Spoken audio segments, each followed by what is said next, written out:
हामीले हाम्रो मुख्य माग बिर्सेका छैनौँ। त्यो हो प्रत्यक्ष निर्वाचित कार्यकारी प्रधानमन्त्री।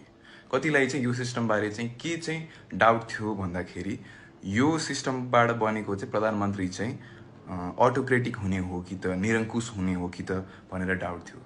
त्यसलाई हामीले नजरअन्दाज गर्न मिलेन।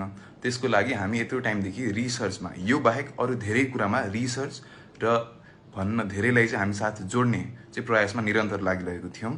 यो प्रणालीबाट आएको प्रधानमन्त्रीलाई चाहिँ निरङ्कुश हुन नदिनको लागि हामीले थुप्रै देशका सिस्टमहरू हेऱ्यौँ।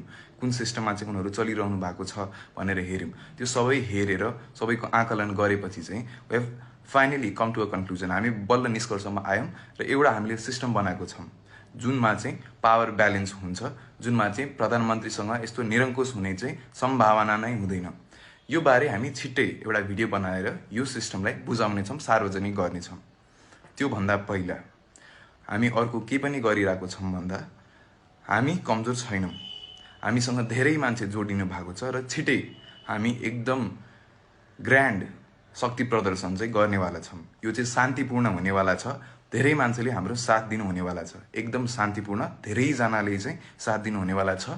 यो स्ट्रगल, हाम्रो यो सङ्घर्ष चाहिँ रोकिएको छैन, पिटिक्कै रोकिएको छैन। मुख्य कुरा हामी गरेरै छोड्छौँ।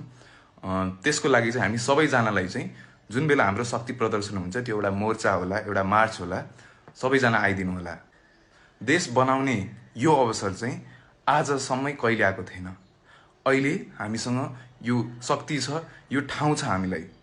त्यही भएर यसलाई चाहिँ हामी अब गुमाउनेवाला छैनौँ।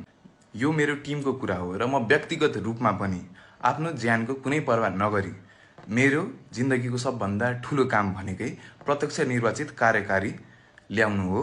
त्यसमा म केहीको परवाह नगरी अघि बढी नै राख्छु। त्यो चाहिँ म तपाईँहरूलाई प्रतिबद्धता जनाउन चाहन्छु।